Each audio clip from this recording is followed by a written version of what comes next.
उत्तराखंड की सियासत में उस समय हलचल तेज हो गई है जब रुड़की में किसान राजनीति के बड़े चेहरे राकेश टिकैत और खानपुर विधायक उमेश कुमार की अहम मुलाकात हुई।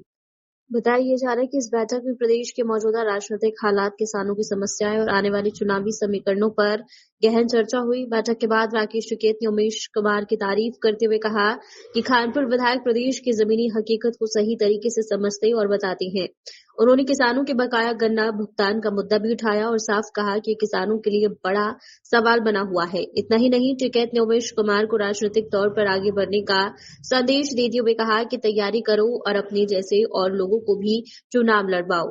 उमेश कुमार ने इस मुलाकात को पूरी तरह पारिवारिक बताते हुए कहा कि राकेश टिकैत मेरे पारिवारिक मित्र हैं, उनसे समय समय पर मार्गदर्शन लेता रहता हूं और उनका आशीर्वाद मेरे साथ है। अवतार बढ़ाने के बयान पर पलटवार करते हुए उमेश कुमार ने दो टूक में कहा, अगर वो चुनाव लड़ते हैं तो उनका स्वागत है। टिकैत जी मेरे पिता समान हैं और मेरा उनका रिश्ता कोई आज का रिश्ता नहीं है, ना ये राजनीतिक रिश्ता है। मेरा उनके साथ लगभग 2014-15 से रिश्ता है और हमेशा समय पर गाए बगाए जब भी मुझे कोई ज़रूरत पड़ी उनके दिशा निर्देश की या किसी उनसे सलाह की, तो उन्होंने हमेशा मुझे एक बच्चे की तरह, बेटे की तरह सलाह दी। और अभी भी जो है वो आज यहाँ मिलने के लिए आए हैं, निकल रहे थे यहाँ से तो उनका फ़ोन आया कि भाई उमेश कहाँ हो, तो मैंने बताया तो बोले ठीक है बैठेंगे। बैठे 2027 को लेकर भी बात को भी उनसे सलाह ली गई, उनसे पूछा गया कि क्या मार्गदर्शन है, कैसे करना है। तो आने वाले भविष्य की बात है, उनका तो आशीर्वाद मुझे हमेशा है। लोकतंत्र है, सब स्वतंत्र है, सबका स्वागत है, आइए लड़िए चुनाव, क्या दिक्कत है। तो जनता को तय करना है कि होना क्या है भाई, एक करके विशेष वर्ग सर्व समाज के वोट से नेता बन के आता है आदमी, किसी एक बिरादरी के वोट से नेता नहीं बनता। तो अगर किसी को ये लगता है कि वो एक बिरादरी के वोट से नेता बन जाएगा या विधायक बन जाएगा तो गलतफहमी है, उनको अपनी दूर करनी चाहिए। आप मेरे क्षेत्र की बात है, मेरे क्षेत्र में फैक्ट्री है, 250 लोग कर्मचारी बीमार हुए थे, इन्फेक्शन हुआ था। उसके लिए जो टैंक में बताया जा रहा था कि बंदर आए हैं, बंदर मिले हैं, उसका निरीक्षण किया गया, सबसे मिले गए, दिशा निर्देश जारी कर दिए गए, पानी की जांच कराई जा रही है। से भी जो इसके निष्कर्ष आएंगे उनसे बता दिया जाए। बिल्कुल, अगर आप खानपुर विधानसभा क्षेत्र में किसी भी अतिक्रमण को गिराने आएंगे तो पहले नोटिस जारी करिए, कानूनी प्रक्रिया अपनाइए, उसके बाद आप अगर वो व्यक्ति अपना अतिक्रमण नहीं हटाता आप जाकर तोड़िए, बात अलग है। लेकिन उससे पहले अगर मेरे क्षेत्र में घुसेंगे तो उसके रेपरकशन तो आपको झेलने पड़ेंगे।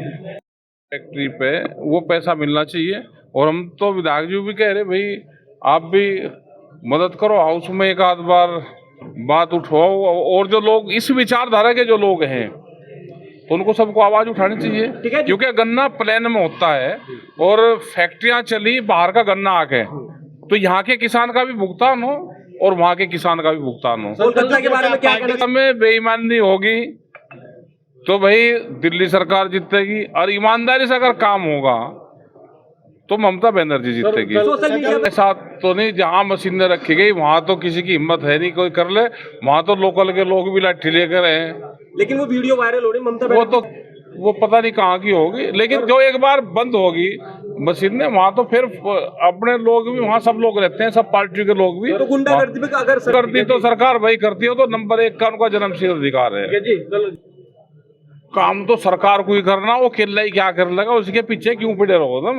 वो तो अपना दिन काट रहा भाई, उसे भी काट रहे तो हाँ उसके पीछे रहे, जहाँ पे भी जहाँ वो नहीं कर रहा उसके को हाथ में, उसे यहाँ का मुख्यमंत्री बनवा दो, अगर एक रुपया भी ले जा। जैसे किला का आदमी क्या मंगलोर में करता तो तंज कसा है, हाँ कसे करे तो तंज तो भाई कैसे ही करे। अच्छा तंज नहीं करेंगे तो पंडित जी को गरमाट कैसे आओगा? है भाई बताओ, तंज तो कैसा है यहाँ बहुत लोगों ने। अब तो ठीक चल रहे, देखो विधायक लड़ना चाहिए अब अपने उस पे, सबको जो जनता की आवाज उठावेगा उसे जनता चुने। हाउस में भी लोग चाहिए जनता के, और विधायक जी जैसे लोग वहां पर रहेंगे तो काम ठीक करेंगे। कम से कम अधिकारी को भी डरा धमका। शिविर है अगले महीने में, तो उसकी तैयारी देखने के लिए आए। तो यहाँ पे आए तो उमेश भाई साहब भी ने, क्योंकि बहुत दिन बाद में मुलाकात हुई जब एक वो विवाद सा हो गया था आपस में। फिर एक देहरादून में एक हत्या हुई एक लड़के की, तो उसके बारे में चर्चा करी यहाँ पे। तो ये है कि उत्तराखंड के बारे में चर्चा करी, यहाँ के किसानों के बारे में चर्चा करी, और ये संघर्षशील आदमी है, यही सही जानकारी उत्तराखंड की दे सकते हैं कि उत्तराखंड की सरकार क्या कर रही। आप विधानसभा में भाई ठीक मुद्दे अपना उठाते रहे, तो यही बातचीत हुई। क्योंकि सर 2027 के इलेक्शन भी नजदीक है और इलेक्शन अच्छा हम तो सबसे मिलेंगे, इनसे मिलना कोई अपराध थोड़ा है। ऐसे विचारधारा के लोग ही हाउस में जाएं जो किसी पार्टी का किसी का दबाव बनाएं, तो यही लोग आजकल चाहिए, जिन्हें लोग बागी कहें, बागी ही देश को बचा सकता है। जिन पे मुकदमे हों, जिन पे झूठे केस दर्ज कर दें, सरकार दबाने की कोशिश करें, तो वही लोग आजकल काम करेंगे। तो सर करीब 80 करोड़ रुपया तो हरियाणा का है और यहाँ के किसानों का है, तो वो मिलना चाहिए। हमारी मुख्यमंत्री से भी बात